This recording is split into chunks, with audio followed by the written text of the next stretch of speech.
Baik, calon peperiksaan sijil pelajaran Malaysia SPM yang berada di kawasan yang dikenakan Perintah Kawalan Pergerakan diperketatkan PKPD tetap perlu menduduki peperiksaan tersebut yang dijadualkan bermula Isnin ini.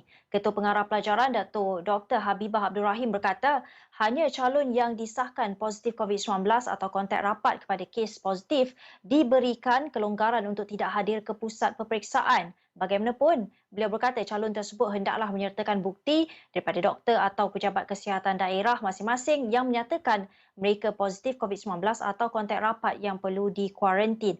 Baik, daripada susulan berita ini, kita nak melihat apa mungkin plan kecemasan sekiranya berlaku jangkitan semasa minggu peperiksaan SPM berlangsung. Untuk itu, kita bersama di talian Skype adalah Profesor Madya Dr. Muhammad Zulkhairi Muhammad Rani, Pakar Perubatan Kesihatan Awam, Profesor Madya Perubatan Fakulti Perubatan dan Sains Kesihatan Universiti Sains Islam Malaysia. Selamat tengah hari Dr. Zulkhairi. Ya, selamat tengah hari, Cici. Okey, Doktor, melihat daripada pengumuman ini, antara kegusarannya adalah berlaku jangkitan di pusat-pusat peperiksaan. Apa plan kecemasan yang boleh diambil dalam hal ini mengikut perkiraan Doktor?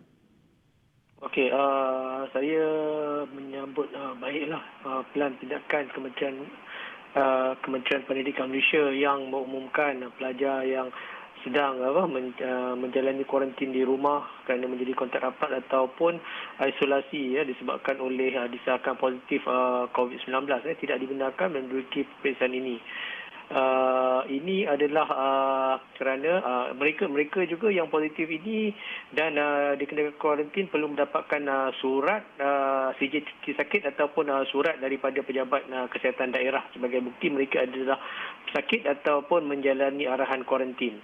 Ini adalah sangat-sangat penting kerana sekiranya mereka ini positif dan hadir juga ke tempat peperiksaan, pusat-pusat peperiksaan dikuatiri di kalangan mereka mungkin menjangkitkan rakan-rakan daripada kalangan mereka yang mengambil peperiksaan sekali ataupun petugas peperiksaan daripada kalangan pengawas peperiksaan, guru-guru sekolah ataupun pengawas sekolah, bahkan pemandu kenderaan yang membawa mereka ke sekolah.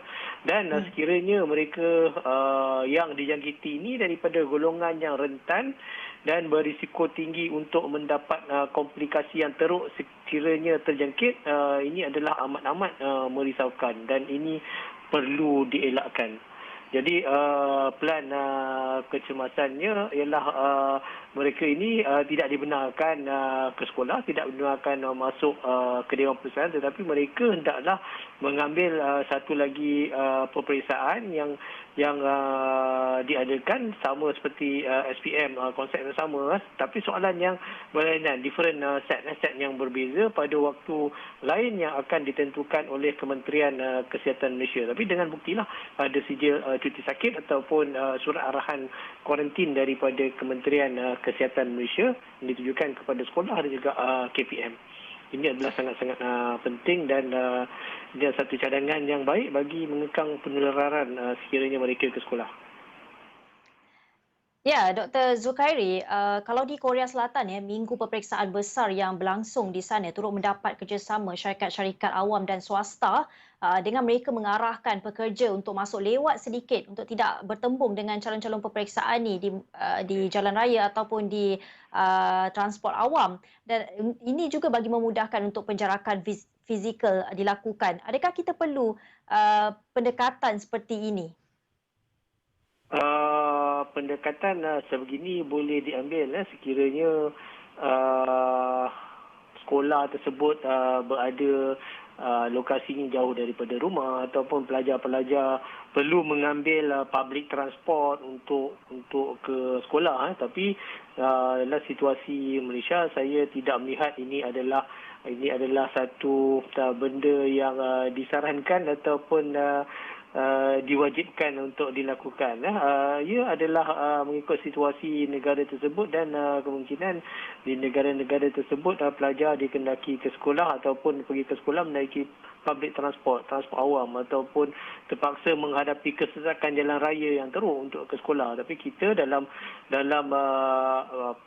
peperiksaan diadakan dalam masa PKP di negeri Selangor, wilayah dan beberapa negeri lagi, dan PKPB di kebanyakan negeri. Jadi saya tidak lihat kesesakan jalan raya untuk ke sekolah adalah satu masalah, ataupun kesesakan public transport untuk ke sekolah adalah satu masalah yang perlu ditangani untuk mendapatkan penjarakan fizikal.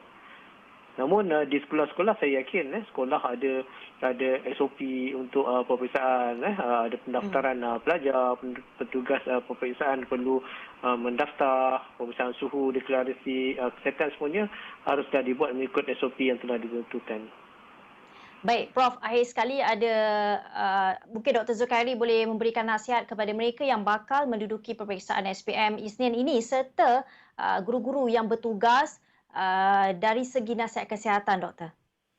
Okey, selain daripada kesihatan fizikal, kita elakkanlah diri kita daripada terjangkit ataupun dijangkiti COVID-19.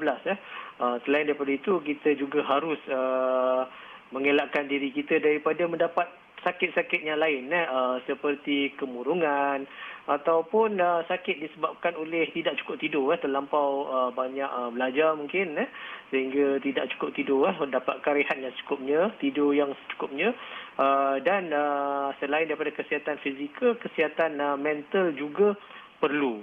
Okey, bagi mereka yang akan menduduki peperiksaan ini, saya doakan para pelajar sekalian sihat dan dapat menduduki peperiksaan, seterusnya dapat menjawab peperiksaan dengan baik. Jangan lupa sentiasa amalkan penjarakan fizikal, jangan bersalaman, jangan gembira sangat apabila telah habis semua exam, semua paper nanti berpelukan dengan rakan-rakan ataupun bersalaman dengan guru-guru.